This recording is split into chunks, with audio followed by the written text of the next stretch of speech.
하나님은 그를 경외하는 사람의 소원을 이루어 주십니다. 하나님 우리의 소원에 관심이 많으시고 또 그를 경외하는 사람의 소원을 성취시켜 주시기를 원하십니다. 시편 145편 19절에 보시면 그는 자기를 경외하는 자들의 소원을 이루시며 또 그들의 부르짖음을 들으사 구원하시로다. 소원과 기도가 연결되어 있는 것을 보게 됩니다. 18절도 보시면 여호와께서는 자기에게 간구하는 모든 자, 곧 진실하게 간구하는 모든 자에게 가까이 하시는도다. 하나님 우리의 소원에 관심이 많으시고요. 또 성경에 보면 자주 하나님이 물어보십니다. 내가 내게 무엇을 해주면 좋겠는지 그렇게 물어보시는 것을 성경에서 자주 만나게 됩니다. 솔로몬이 하나님을 경외하고 일천번제를 드렸을 때 하나님께 찾아오셔서 물으시죠. 열왕기상 3장 5절을 보게 되면 기브온에서 밤에 여호와께서 솔로몬의 꿈에 나타나시니라. 하나님 이르시되 내가 내게 무엇을 줄고 너는 구하라. 내가 내게 무엇을 줄고 너는 구하라. 하나님이 오늘 여러분에게 이 질문을 하신다면 무엇을 구하실 원하시는지요? 솔로몬은 사명을 따라 구했습니다. 열왕기상 3장 9절을 보게 되면 누가 주의 이 많은 백성을 재판할 수 있사오리까? 듣는 마음을 종에게 주사 주의 백성을 재판하여 선악을 분별하게 하옵소서. 이 듣는 마음은 지혜로운 마음입니다. 지혜로운 마음, 분별하는 마음인데 하나님이 솔로몬의 구하는 것을 들어주시는 것을 보게 됩니다.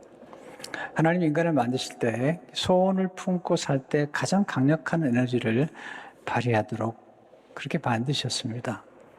인간은 소원을 품고 살아갈 때 가장 강력합니다. 소원은 육체의 한계를 초월하는 능력입니다. 소원은 또한 삶을 지탱하는 에너지입니다.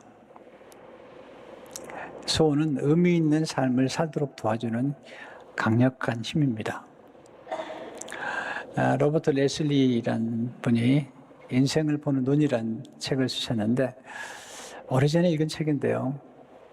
그 책의 내용들은 다 잊었지만 그 책 속에 기록된 괴테의 이야기는 제 생에 굉장히 많은 영향을 끼쳤고 또 가장 어렵고 힘들 때에 정말 몇 개월 동안 제게 영감을 준 이야기입니다. 제가 읽어드리겠습니다. 독일의 시인 괴테는 그의 걸작 파우스트의 후반을 끝내고 나서 2달 후에 83세로 세상을 떠났다. 필경 그 인생의 최후의 7년 동안은 생물학적으로 보아서 예정을 넘긴 것이었다. 그의 죽음은 연기되어 있었는데 그는 자신의 작품이 완성되어 의미가 실현되는 순간까지 살았던 것이다. 의미 있는 소원이 얼마나 중요한지 육체 한계를 초월하고 그리고 의미를 추구했던 괴테, 그가 쓰고 남기고 싶었던 파우스트라는 작품을 완성하기까지 거의 7년 동안 생물학적으로 봤을 때 기적이라는 표현이었습니다. 이게 소원이 중요하구나. 소원이 이렇게 강력한 에너지, 육체의 한계, 나의 한계를 초월할 수 있는 능력이라는 사실을 그 당시에 배우게 되었습니다. 하나님 어떻게 우리 소원을 깨닫게 하시고 또 우리 소원을 이루어 주시는 걸까요? 첫째로 하나님 우리 마음에 소원을 품게 하심으로 소원을 이루어 주십니다. 빌립보 2장 13절을 보시면 너희 안에 생하신 이신 하나님이시니 자기 기쁘신 뜻을 위하여 너에게 소원을 두고 행하게 하시나니. 하나님 우리 마음속에 소원을 두고 행하시죠. 소원이란 무엇이죠? 우리가 소유하고 싶은 것입니다. 뭔가 갖고 싶은 것, 이게 좋은 것입니다. 소원이란 우리가 성취하고 싶은 것입니다. 뭔가 이루고 싶은 것. 소원이란 우리가 기여하고 싶은 것입니다. 인간은 이기적인 삶으로는 행복하지 않습니다. 행복이라는 것은 우리가 남의 삶에 뭔가 기여할 때 우리에게 찾아오는 것이기 때문에 우리가 품는 소원 중 하나는 기여하고 싶은 소원이 있습니다. 소원이라 우리가 가보고 싶은 것이죠. 또 선교 현장도 가보고 싶고 또 단기 선교도 가보고 싶은 것들이 우리에게 있고요. 또 여행도 하고 싶잖아요. 가고 싶은 것. 소원이란 우리가 살아야 될 이유죠. 삶의 이유. 소원이란 우리 각자의 사명입니다. 때로 소원은 우리가 누군가를 닮고 싶을 때, 저와 같은 경우는 건강한 교회를 세우는 것, 예, 이민 목회자로서의 소원입니다. 소원이란 우리 삶 속에 에너지를 공급해주고, 그리고 우리 삶 속에 그 의욕을 고취시켜줍니다. 소원은 중요한데요. 우리 안에 소원이 있습니다. 어떻게 우리 소원이 우리 안에서 깨어날 수 있을까요? 이게 중요한 거거든요. 하나님 이미 우리 안에, 여러분 안에 소원을 담아두셨는데 이 소원을 어떻게 우리가 알 수 있을까요? 발견하는 것이죠. 첫째로 꿈을 통해서 마음의 소원을 깨워주십니다. 꿈을 품다는 것은 곧 소원을 품는 것이죠. 꿈이란 미래지향적이죠. 더 나은 미래, 더 아름다운 미래, 더 보람 있는 미래, 더 가치 있는 미래. 이 미래에 대한 꿈을 꾸는 것입니다. 물론 꿈속에 우리의 소명이 있고 사명이 있습니다.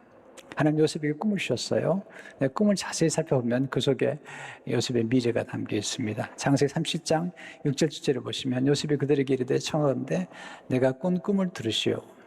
우리가 밭에서 곡식단을 먹더니 내 단이 일어서고 당신들의 단은 내 단을 둘러서서 절하더이다. 여기 보면 이 곡식단이란 말이 나오는데 이것은 장차 요셉이 이제 경제 문제를 해결해 주는 그리함으로 만민의 생명을 구하는 그 놀라운 하나님의 목표가 담겨 있고요. 또 형제들이 단이 절한다는 것은 그가 이 정치가가 되는 그리함으로 진정한 섬김의 삶을 산다는 요셉의 미래가 담겨 있습니다. 두 번째, 좋은 만남을 통해서 마음의 소원을 깨워주십니다. 하나님과의 만남이 제일 중요하죠. 하나님 아브라함에게 찾아오셔서 아브라함에게 꿈을 심어주시고 소원을 심어주죠. 창세기 12장 2절을 보게 되면 내가 너로 큰 민족을 이루고 내게 복을 주어 내 이름을 창대하게 하려니 너는 복이 될지라. 아직 아이가 없는데 그가 큰 민족을 이루겠다고 복을 주어서 이름을 창대케 하고 복의 통로, 옛날 성경에 보면 복의 근원이 될지라. 만민을 복되게 하는 복의 통로가 될 거라고 하는 그 꿈과 소원과 함께 사명까지 맡기신 것을 보게 됩니다. 하나님과의 만남이 중요하죠. 하나님을 만나야지 하나님이 우리 주신 꿈을 알기 때문이죠. 에레미야 1장 5절을 보게 되면 내가 너를 모태에 짓기 전에 너를 알았고 내가 배에서 나오기 전에 너를 성별하였고 너를 여러 나라의 선지자로 세웠노라 하시기로. 하나님과의 만남을 통해서 에레미야는 열방의 선지자가 된 그런 꿈을 품게 됩니다. 다윗은 사무엘을 만나죠. 사무엘이 기름을 부어준 순간 목동이었던 다윗의 마음속에 왕이 되는 꿈을 꾸게 됩니다. 사람과의 만남, 아주 중요한 만남이고요. 그 좋은 만남을 통해서 우리는 좋은 소원과 꿈을 품게 됩니다. 그래서 저는 만남을 아주 강조합니다. 왜냐하면 만남이 우리의 소원을 자극하고 잠자는 소원을 깨워주기 때문입니다. 두 번째, 하나님은 벼랑 끝에서 소원을 이루어 주십니다. 이게 하나님이 하신 신비로운 방법인데요. 하나님이 아브라함에게 아들을 주시겠다고 약속하셨는데 그 약속이 꽤 더디 이루어집니다.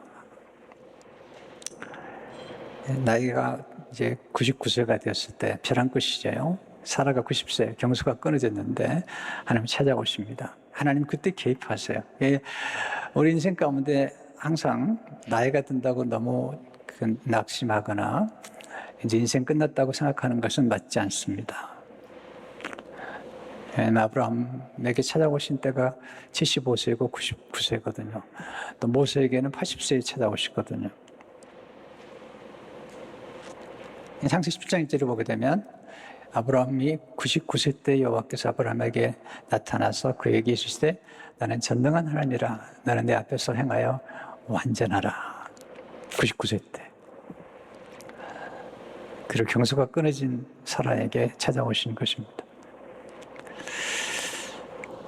이 아브라함과 사라가 얘기하는 걸 들어보시고요. 그리고 하나님 어떻게 반응하시는지 창세기 18장 11절 14절을 보게 되면 아브라함과 사라는 나이가 많아 늙었고 사라에게는 여성의 생리가 끊어졌는지라 사라가 속으로 웃고 이르되 내가 노쇠했고 내 주인도 늙었으니 내게 무슨 즐거움이 있으리요.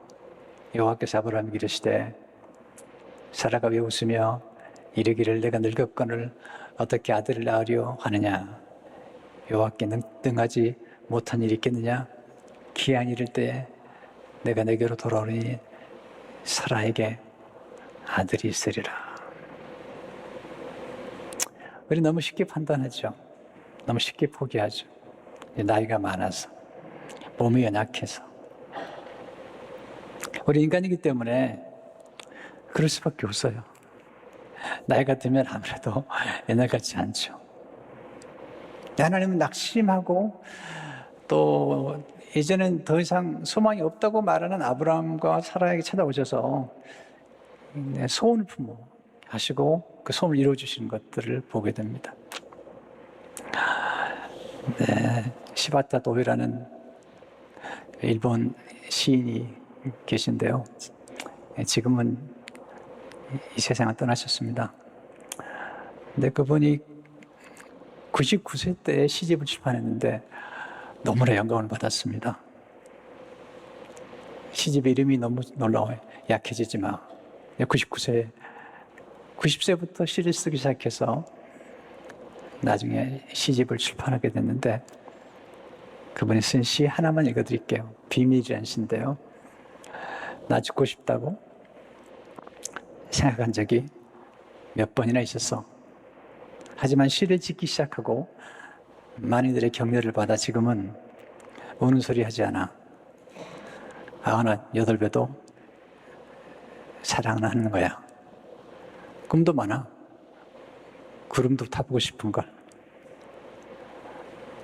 네, 영감을 주지 않아요. 우리 인생은 앞으로 어떻게 생길지 모릅니다. 아주 절망적인 상황이라 하더라도 아직 인생은 끝나지 않습니다. 어제 새벽기도 때 제가 나눈 이야기, 빅터 프랭클린이라고 하는 그 아우슈비츠에서 살아남은 분인데 그분이 영혼을 취한 의사란 책을 썼어요. 여러 가지 책을 썼지만 그 책을 최근에 읽는 중에 제게 마음이 와서 깊이 감동을 준 이야기가 있습니다. 어떤 한 흑인이 죄를 범했습니다. 그래서 평생 강제 노역을 받도록 판결이 났습니다. 그래서 마리세유, 악마의 섬으로 가는 배에 올랐습니다. 악마의 섬. 거기 가면 소망이 없는 것입니다. 그래서 배를 타고 한참 가는 길에 깊은 바다에 들어갔는데 배에 불이 난 것입니다. 근데 이 흑인의 죄수는, 이 수감자는 힘이 세기 때문에 수갑을 풀고, 매인 걸 풀고 10명이나 되는 사람의 생명을 구원해 줬습니다. 그리고 10명이나 되는 사람의 생명을 구원해 준 것 때문에 그는 사면을 받았습니다. 빅터 프랭클이 그렇게 말합니다. 마리세유, 악마의 섬을 향해 부둣가에 섰을 때 과연 이 흑인이 그의 앞에 그 생애 10명이나 되는 사람들의 생명을 구원할 거라는 생각을 했겠는가? 그의 생애 가운데 사면을 받을 거라는 놀라운 일이 예비될 것을 생각했겠는가? 그러면서 말합니다. 우리 앞에는 언제든지 의미 있는 일이 기다리고 있다는 것입니다. 아직 모릅니다. 여러분과 제 생애 가운데 앞으로 어떤 일이 전개될지 모릅니다. 하나님만 아시고 특별히 하나님을 경외하는 사람들에게는 인생의 벼랑 끝에서 또 인생의 한계선상에서 가끔 또 자주 하나님 놀라운 일들을 일으키시는 것을 보게 됩니다. 마지막으로 하나님은 우리의 소원을 통해서 하나님의 소원을 이루십니다. 가끔 우리 너무나 우리 소원을 쉽게 판단하거나 정죄해버릴 때가 많습니다. 야곱이 삼촌 라반의 집에 갈 때 그가 품었던 소원은 아내를 맞이하는 것입니다. 지금 긴간적으로 보이죠.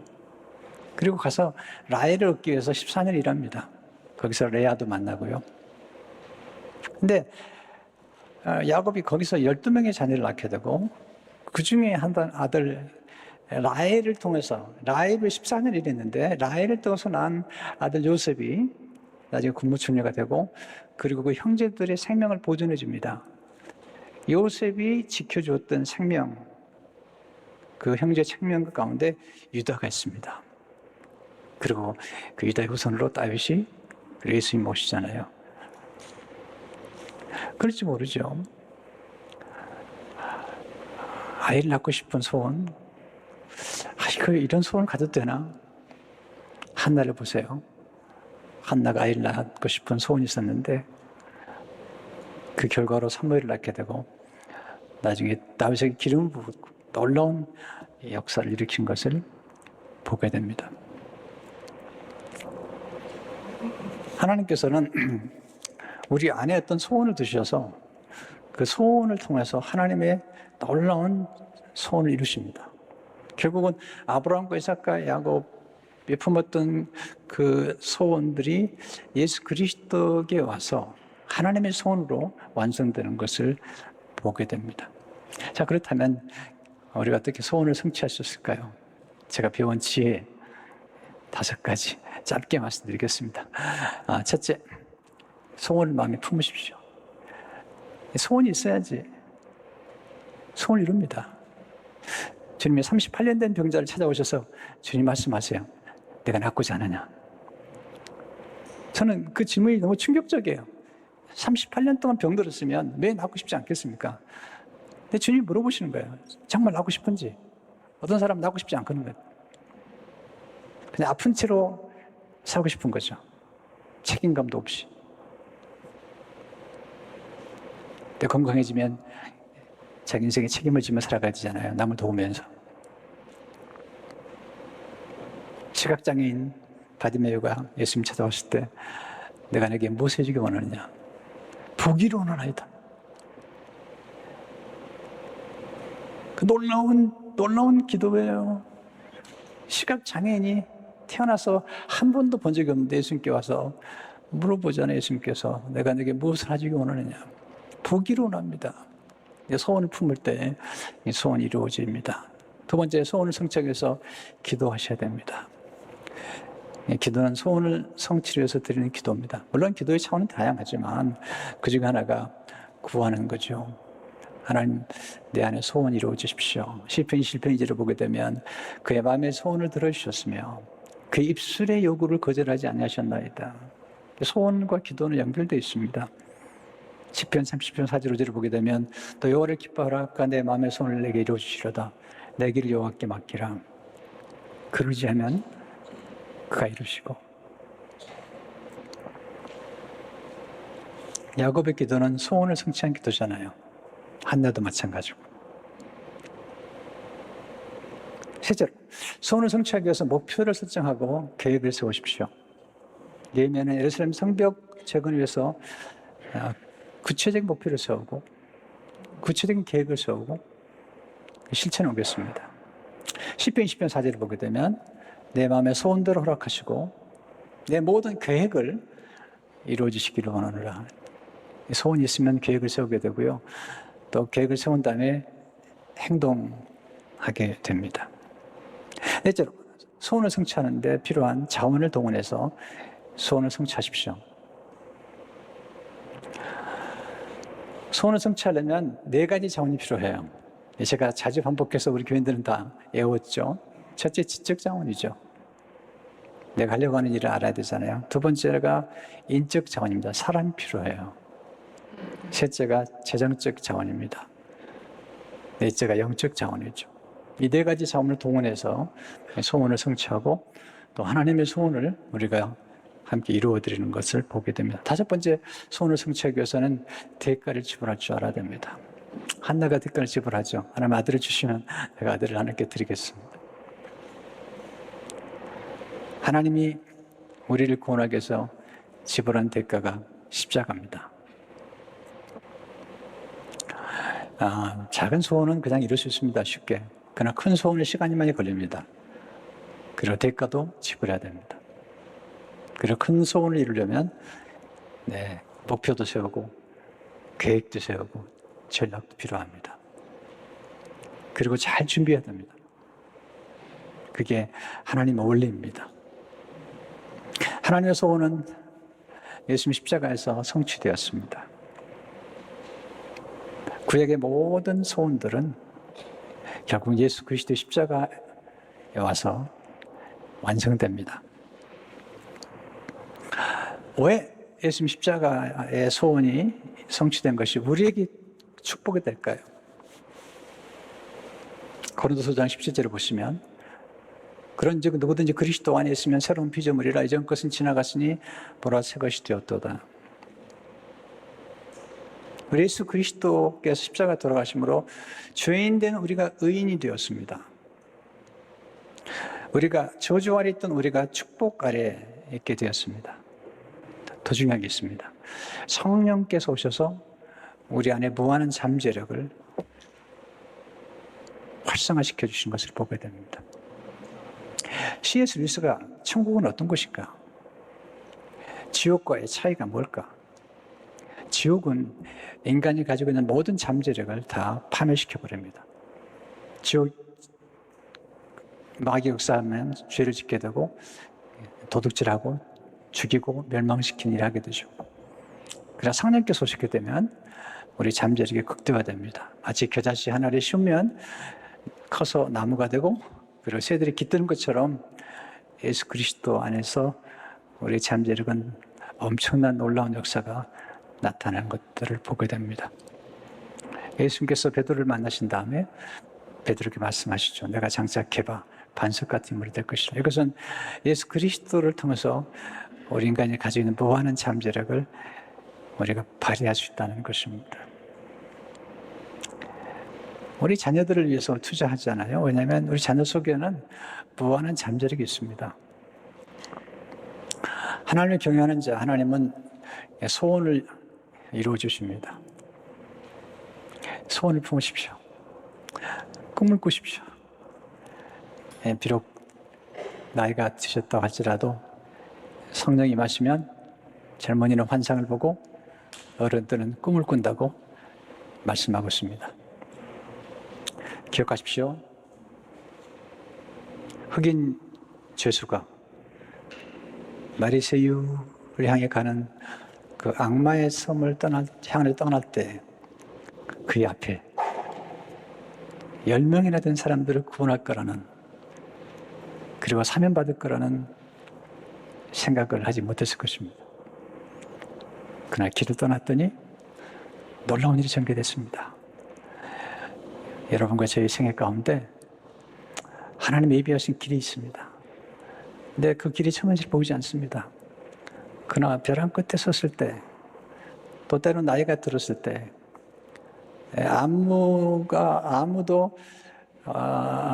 우리 인생에서 놀라운 일이 전개될 거라고 생각하지 않을 때,